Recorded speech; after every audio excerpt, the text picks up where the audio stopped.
22 साल की उम्र में पैंडमिक में सिर्फ 5,000 रुपए से उन्होंने अपने स्टार्टअप की शुरुआत करी, जबकि उनके पास ऑलरेडी एक बढ़िया जॉब ऑफर था। उसके बाद शार्क टैंक में भी जाके फंडिंग रेज करी।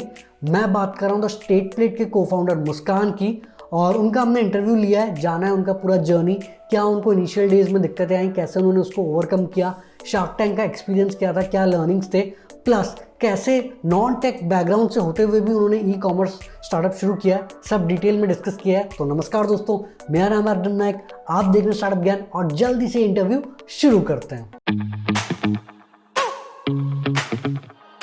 मुस्कान, वेलकम टू स्टार्टअप ज्ञान। Thank you.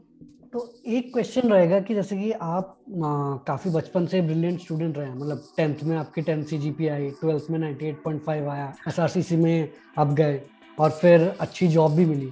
उसके बाद फिर आपने फंडिंग रेज करी एंड फिर फाइनली पीयूष बंसल ने आपको शार्क टैंक में भी फंडिंग दिया। तो आपको भी क्या रणविजय ने अपग्रेड का कोर्स दिया है वहाँ पे? हमें रणविजय ने फ्लिपकार्ट पे होस्ट करने की अपॉर्चुनिटी दी। हाँ, तो उनको भी लगा आपको देख के कि आपको आप अपग्रेड की कोर्स की जरूरत नहीं है, आप आगे निकल चुके हैं।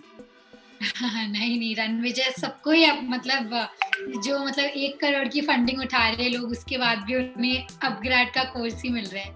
और जैसे कि हमको तो आपका जो टेलीकास्ट में सिर्फ 10-12 मिनट का दिखा, बट ओवरऑल आपका पिच कितना ड्यूरेशन का था और आपका वो वाला एक्सपीरियंस कैसा था? तो हमारा एक्चुअल पिच 1.5 घंटे गया था, जो पूरा पिच था। एंड हमारा जो स्टार्टिंग का जो 3 मिनट पिच होता है ना, वो एक्चुअली एयर नहीं किया गया था। सिर्फ जो हमारा लास्ट पार्ट जब हम बताते हैं स्टेट प्लेट क्या है, वो पार्ट एयर हुआ था। बट हमारी एक इंटरेस्टिंग हमने स्टोरी बताई थी, हमारे कैसे पापड़ की नीड के थ्रू मेरी फैमिली ने हमने स्टेट प्लेट स्टार्ट किया, तो वो पार्ट एयर नहीं हुआ। एंड जो हमारी जो लास्ट की जो नेगोशिएशन हुई थी विद पीयूष, तो वो भी एक्चुअली थोड़ी लंबी चली थी। बाकी शार्क्स भी मॉडरेट कर रहे थे, तो कुछ जोक्स भी बन रहे थे वहां पर, तो वो भी लंबी चली थी। ओवरऑल पूरा 1.5 घंटा का पिच था, जिसमें से उन्होंने आई थिंक 15 मिनट्स और सो दिखाया था। तो हमारे लिए भी सरप्राइज था कि कौन से 15 मिनट्स ये दिखाएंगे और कौन सा पार्ट नहीं दिखाएंगे। और जैसे कि यूजुअली वो जो 10-12 मिनट का जो कोई भी पिच देखता हम शार्क टैंक में, उसमें इतने साउंड इफेक्ट्स और वो सब डाल देते हैं कि लगता है कि बहुत प्रेशर वाली सिचुएशन होगी, या बीच बीच में अश्लील भी डांट रहे हैं। तो क्या वैसा वाला प्रेशर आपने एक्चुअली वहाँ फील किया, या फिर ऐसा नहीं था कि आराम से आपको पूरा ठीक ठाक मौका मिला, कोई ज्यादा प्रेशर वाला सिचुएशन नहीं था? तो हमारे पिच में एक पार्ट दिखाते हैं वो, जहाँ पे अनुपम और अमन के बीच में एक, जैसे अनुपम कहते हैं कि हमारे नाम का मतलब उन्हें समझ नहीं आ रहा। फिर अमन एक क्वेश्चन पूछते हैं, अनुपम सेज कि आपको मेरे क्वेश्चन की वैल्यू नहीं है। वो जो पूरा पार्ट दिखाते हैं ना, एक्चुअली वो साउंड इफेक्ट से ऐसे लग रहा था कि आर्ग्यूमेंट है, बट हम जब वहां थे वो नहीं था आर्ग्यूमेंट, वो नॉर्मल कॉन्वर्जेशन थी, एकदम लाइट। बट आई थिंक वो ना एक ऐसे फ्रीज दे देते हैं, फिर साउंड इफेक्ट डाल देते हैं। हमारा भी एक पार्ट था जहाँ पे वो पूछते हैं आपको तो प्रॉफिटेबल होना चाहिए, और फिर हम अपनी फाइनेंशियल समझा रहे, उधर भी एक उन्होंने पॉज दिया, जिससे ऐसे लगता है कि कुछ हम वो हो गए, हम रुक गए, बट वो नहीं था। But I think that being said, nervousness तो होती है फॉर श्योर, बिकॉज जैसे हम जहाँ खड़े हैं, हमारे लेफ्ट साइड में पूरे कैमराज है, लेफ्ट साइड पूरा कैमराज और लोगों से भरा हुआ है, जो टीवी पर एक्चुअली नहीं दिख रहा है। तो वो है, प्लस वो आप एंटर कर, कुछ भी स्क्रिप्टेड तो नहीं है, तो it is that one chance you get. और ऐसा भी नहीं है कि कुछ बीच में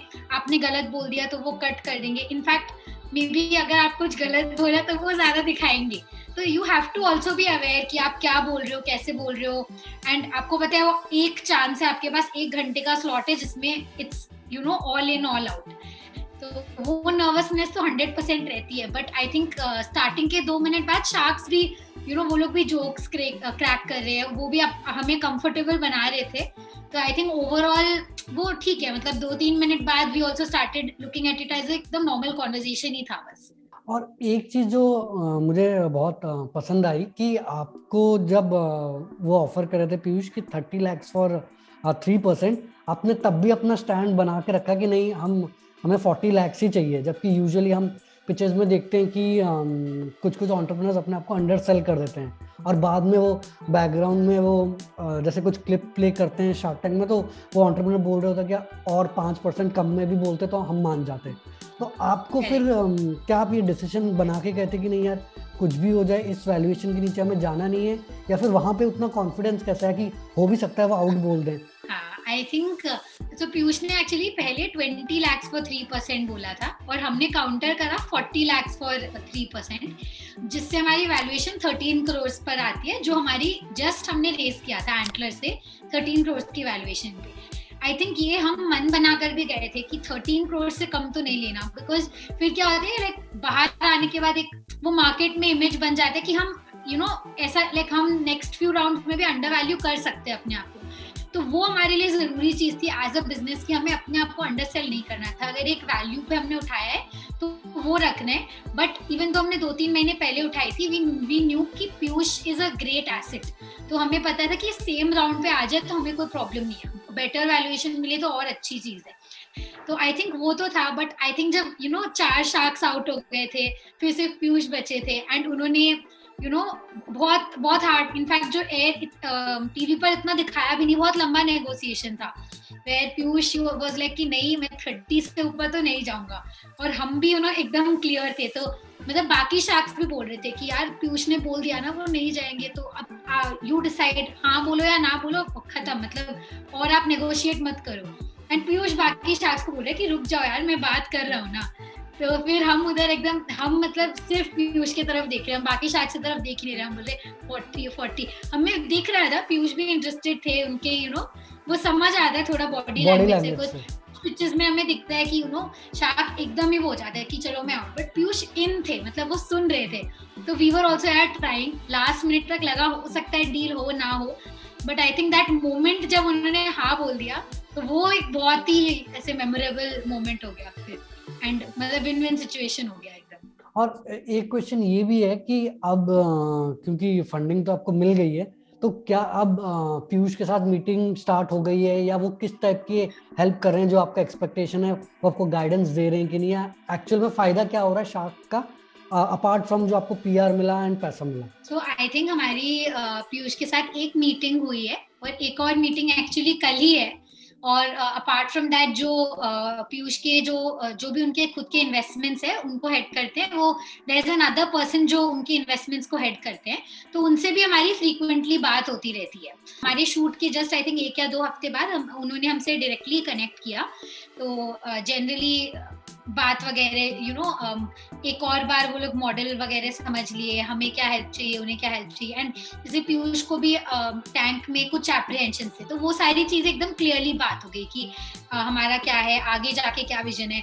आई थिंक फिलहाल Piyush is helping us the most strategy वाली जो साइड होती है उसमें, क्योंकि लाइक आई थिंक पीयूष एक ऐसा शार्क है जिसने among the other sharks उन्होंने सब कुछ देख रखा है, फ्रॉम मैन्युफैक्चरिंग टू डिमांड में online offline, e-commerce, D2C, brand building, almost all like sides of the spectrum. तो वो जो strategic value लाते हैं इन हम जब उन्हें बता रहे हैं हमारा next 6 months का plan क्या है या vision क्या है, तो अभी he is helping us there because he is able to see वो चीजें जो शायद हम आज नहीं देख पा रहे कि क्या कितना बड़ा हो सकता है, क्या फेल होगा और क्या चलेगा। तो अभी तो आई थिंक वो हेल्प है। बाकी जो जैसे जैसे हम आगे जाए, अगर हमें ऑपरेशन साइड में या ब्रांड बिल्डिंग साइड में कोई हेल्प चाहिए, तो आई थिंक जो रेलिवेंट कनेक्ट्स वगैरह होते हैं उसमें हमें बहुत काम आएगा। अब मेन आपके थोड़े बिजनेस के बारे में बात कर लेते हैं। मैं ये पूछूंगा कि आपने एसआरसीसी से पढ़ाई करी, आपको अच्छी खासी जॉब ऑफर मिला, तो यूजुअली लोगों का ये ड्रीम होता है कि यार जॉब बढ़िया मिल गया, आप थोड़ा काम करेंगे आगे देखेंगे। तो ऐसा क्या हो गया पैंडेमिक में कि 22 साल की उम्र में आपने आपके हाथ में इतनी अच्छी जॉब होने के बावजूद आपने बोला कि नहीं यार हम स्टार्टअप करेंगे? ऐसा क्या हो गया पैंडेमिक में? पैंडेमिक हो गया, that's the answer is pandemic हो गया। बिकॉज जब पैंडेमिक हुआ था तो हमारी मैं 6 सेमेस्टर, हमारा 5th सेमेस्टर ऑलमोस्ट खत्म होने वाला था, मेरा लास्ट सेमेस्टर ऑफ कॉलेज बाकी था। तब मैं घर आ गई, राघव भी कोलकाता में था, मैं बैंगलोर में थी, और तब ये जो 6 से 8 महीने का पीरियड था ना, ये ऐसा था कि जहाँ पे जॉब पता नहीं कब स्टार्ट होगी, बिकॉज सिचुएशन समझ नहीं आ रहा है कब ठीक होगा, कॉलेज में कुछ हो नहीं रहा है, सब फ्री है, सब अपने घर में लाइक उस टाइम पे डालगोना कॉफी बना रहे, कुछ कर नहीं रहे, लाइक वो ऐसा फेज था लिटरली। तो उस टाइम पे, और राघव बॉय में हमेशा से बहुत पैशनेट रहे विद एंटरप्रेन्योरशिप, कॉलेज में भी हम इन्वॉल्व थे एंटरप्रेन्योरशिप में बहुत हेवीली, एंड हमारी फाइनल ईयर में भी हम बहुत कॉमनली एक दूसरे के साथ डिस्कस करते रहते थे, आइडियाज डिस्कस करते थे, कुछ अच्छा लगता है कुछ नहीं, फिर रिजेक्ट कर देते थे।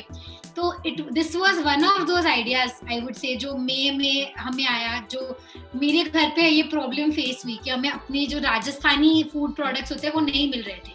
तो तब हमें ये आइडिया आया, आई थिंक ये आइडिया हम दोनों को बहुत एक्साइट किया, हम बहुत रिलेट कर पा रहे थे प्रॉब्लम से, और हमें सोल्यूशन भी ऐसा लग रहा था किसी ने बिल्ड नहीं किया है।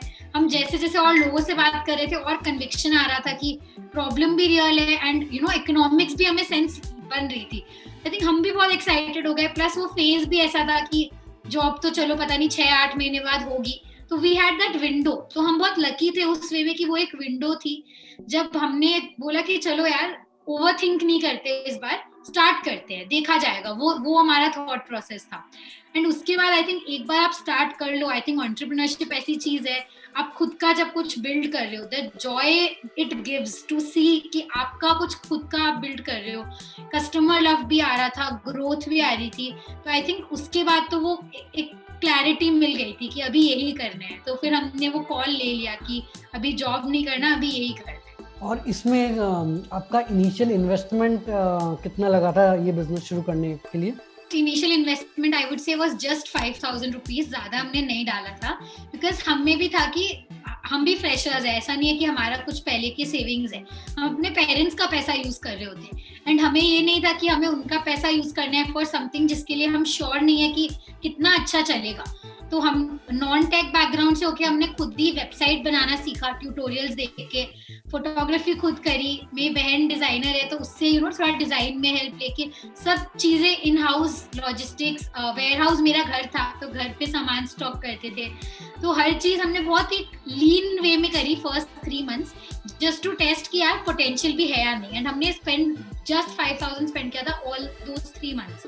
उसके बाद जब हमें दिखा कि नहीं प्रॉब्लम रियल है, कस्टमर्स को नीड है, बहुत ज्यादा अच्छा ओवरवेलमिंग रिस्पॉन्स आ रहा है, फिर हमने धीरे धीरे इस पे स्पेंड करना चालू किया। एंड फिर 6 महीने बाद फिर रियलाइज हुआ कि अब ग्रोथ के लिए और फंड चाहिए, तो फिर हमने fund raising, external fund raising उठा ली। अच्छा, अगर आप स्टॉक मार्केट्स में इन्वेस्ट करना चाहते हैं तो इस वीडियो में मैंने ICICI डायरेक्ट के साथ कोलैबोरेट किया है, जिन्होंने अपना मार्केट ऐप लॉन्च किया है जो कि काफ़ी मस्त है। तो इसमें कई तरह के एनालिटिकल टूल्स जैसे कि OI ग्राफ्स हैं, इसके अलावा अपने प्रॉफिट लॉस को लाइव मॉनिटर कर सकते हो और सीधा एक स्वाइप से आप बाय और सेल भी कर सकते हो। इसके अलावा अपनी पर्सनलाइज्ड लिस्ट बना सकते हो स्टॉक्स, इंडेक्स, F&O कॉन्ट्रैक्ट्स का, और तो और ये इंटीग्रेटेड रिसर्च भी प्रोवाइड करते हैं इक्विटी और डेरिवेटिव्स में, और सिर्फ 1 क्लिक पोर्टफोलियो से आप अपने पोजीशंस को मॉनिटर कर सकते हो।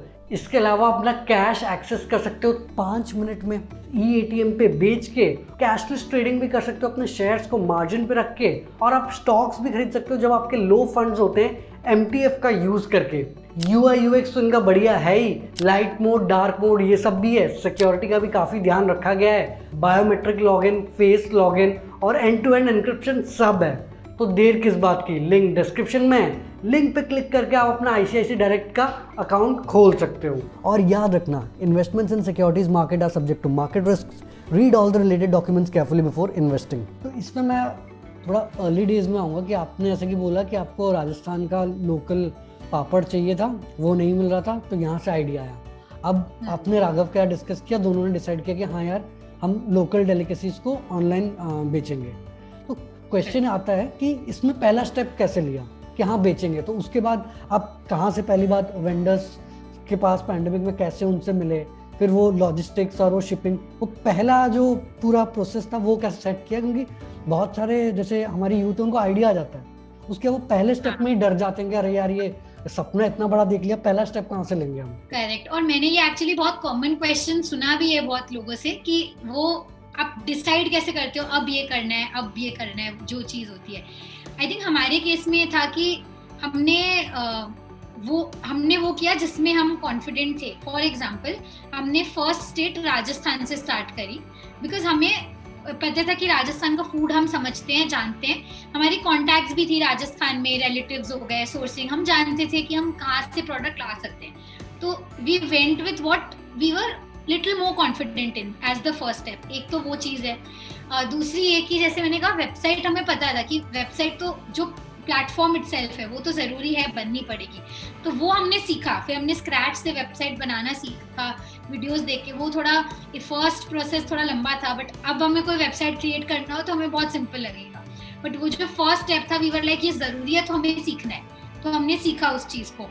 तो आई थिंक फिर इवन जो ये पूरा लॉजिस्टिक वाला पार्ट होता है कि ऑर्डर आने से ऑर्डर पहुंचने तक का प्रोसेस कैसा होगा, तुमने फर्स्ट 2 वीक्स आई थिंक सिर्फ फ्रेंड्स और फैमिली के साथ ट्रायल्स किए थे, जहाँ पे हमने उन्हें भेज के बोला था आप ऑर्डर करो, और हम टेस्ट कर रहे थे सप्लाई चेन कि ऑर्डर से पहुंचने तक कितना टाइम लग रहा है और वो प्रोसेस कितना स्मूथ है.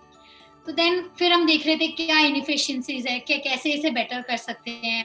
साथ में मेरे पेरेंट्स का भी इनपुट्स था, मैं और राघव भी थे. तो I think we were just, हम बहुत ऐसे फ्लो में स्टेप बाय स्टेप जा रहे थे and things kept working out. तो आई थिंक हम जैसे जैसे रियलाइज कर रहे थे, जैसे एक दिसंबर में एक टाइम था जब हमें बेटर इंडिया ने कवर किया था, और उस दिन ऑल ऑफ अ सडन हमारी ऑर्डर्स इतनी बढ़ गई थी, हमारी स्पाइक इतनी हाई हो गई थी जो हमने पहले कभी देखा नहीं था, इतने ऑर्डर्स एक दिन में. फिर हमें रियलाइज हुआ कि हम ये इतने ऑर्डर्स अच्छे से फुलफिल नहीं कर पा रहे. तो हमें रियलाइज हुआ कि यार सप्लाई चेन को भी और स्ट्रेंथन करने की जरूरत है. तो हमने 1 महीने निकाल के सिर्फ वर्क किया कि हम कैसे सप्लाई चेन को इतना स्ट्रेंथन कर सके कि अब डिमांड जितनी भी आई, डिलीवरी में प्रॉब्लम ना हो. So I think it has been a learning process for us also, क्योंकि हम भी उतने एक्सपीरियंस नहीं थे, बट हम ओपन टू लर्न है. आई थिंक हमारा सबसे बड़ा स्ट्रेंथ इज स्पीड.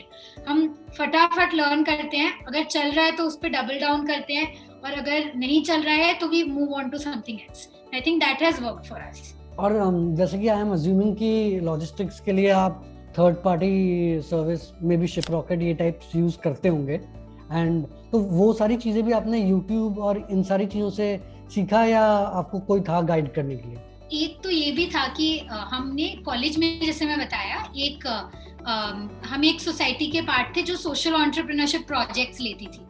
तो उसमें एक प्रोजेक्ट जो हमारा था वो ई कॉमर्स स्पेस में ही था, D2C ई कॉमर्स स्पेस में. एंड वो that project is started taking off well. तो उससे हमें थोड़ा नॉलेज था, specially with regards to logistics की कैसे होता है, शिपरॉकेट एग्जिस्ट करता है. हमारे SRCC के सीनियर्स जो फाउंडर्स रह चुके हैं उनसे थोड़ी guidance, plus I think these are things जैसे हमने स्टार्टिंग में शिपरॉकेट के साथ स्टार्ट किया क्योंकि हमें वो पता थी. फिर हमें रियलाइज हुआ उसमें कुछ चैलेंजेस आ रहे हैं, फिर हमने दूसरे वेंडर्स को अप्रोच किया, अब हम डिलीवरी के साथ काम कर रहे हैं. So I think it's a mix of learning from जो मेंटोर्स होते हैं, जो पहले के हमारे एक्सपीरियंसेस है, जो फ्रेंड्स है, and then like learning on the job, मतलब प्रैक्टिकली जो एक्सपीरियंसेस होते हैं उसको मोल्ड करके करना. I think it is a mix. And अब I think we are very fortunate क्योंकि एंटलर और पीयूष बोर्ड पे है, तो अब वी आर वेरी फॉर्चुनेट कि उनका जो एक्सपीरियंस है, तो अब हमें जब भी वो क्वेश्चन आता है तो we have them to go to कि यार हमें ये क्वेश्चन है, एंड वो भी हमें रेलिवेंट लोगों से, रेलिवेंट एक्सपर्ट से कनेक्ट करवा देते हैं. और जैसे कि आपने बोला शुरुआत में अपने राजस्थानी प्रोडक्ट्स पे फोकस किया क्योंकि वहाँ पे आपके कॉन्टैक्ट्स है, तो आप वेंडर्स को इजीली कन्विंस कर पाएंगे. बट धीरे जब आपने दूसरे जगहों पे एक्सपैंड किया, चाहे महाराष्ट्र हो, वेस्ट बंगाल हो, तो वहाँ पे क्या फिर आपको इंडिविजुअली जाके करना पड़ता था या आपने फिर तरीका निकाला कि नहीं कैसे इतने स्टेट्स के, पहली बात आपको डिशेस को पहले डिस्कवर करना है, फिर देखना है कि हाँ क्वालिटी ठीक ठाक है कि नहीं, सही वेंडर ढूंढना है, फिर देखना है कि इसको आप अपने प्रोसेस में कैसे बिठाएंगे.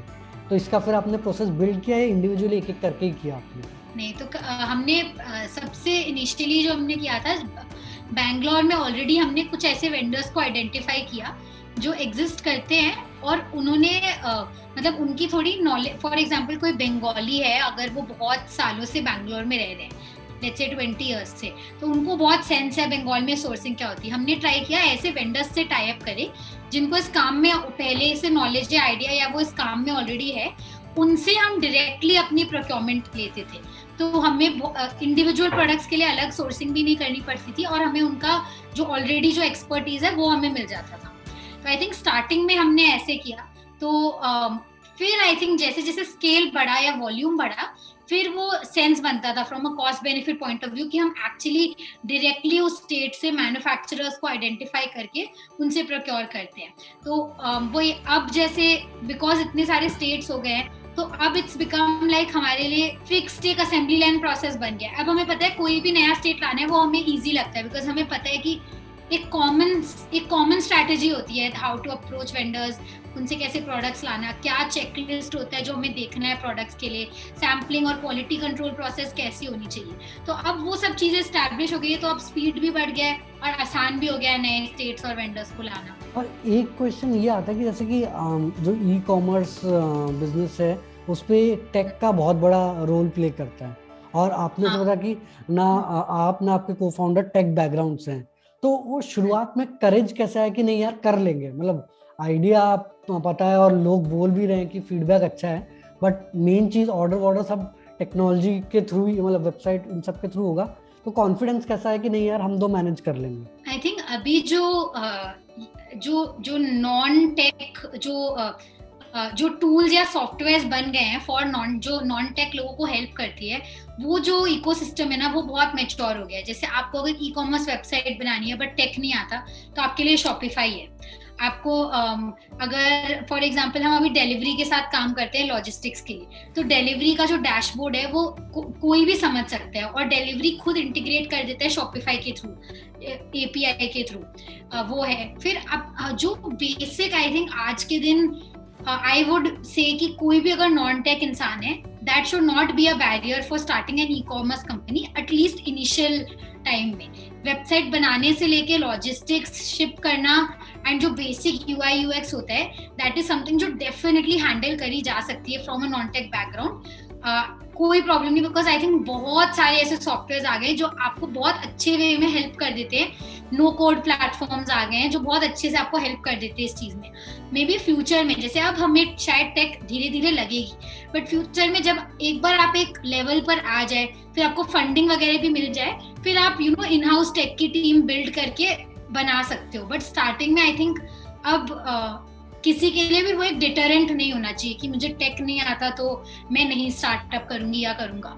एंड दैट बीइंग सेड, कुछ बिजनेसेस ऐसे भी होते हैं जो टेक हैवी होती है, जिसमें coding is the key thing.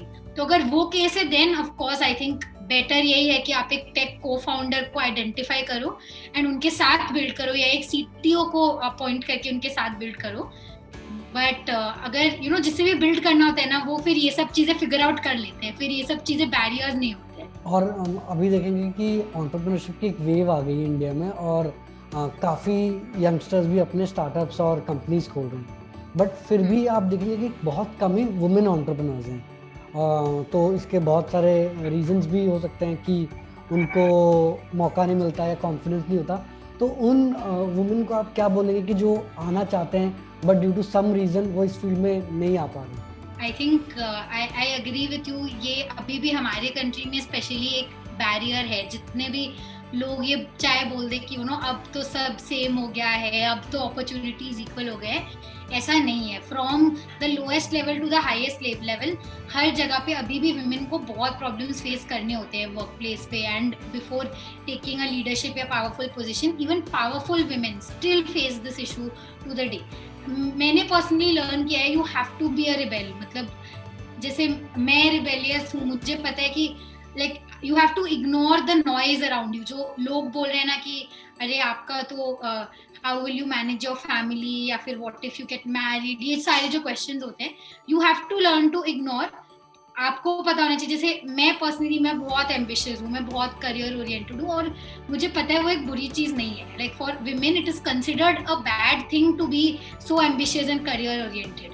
They are considered greedy, but I know it's not. And I think वो जो सेल्फ बिलीफ है कि मुझे पता है मैं कर रही हूँ, मुझे पता है कि मुझ में like if I have that business sense, if I have that talent to do something, I know कि मेरा अगर कुछ पोटेंशियल है तो मुझे वो अनलॉक करना है, मुझे पीछे नहीं रहना है।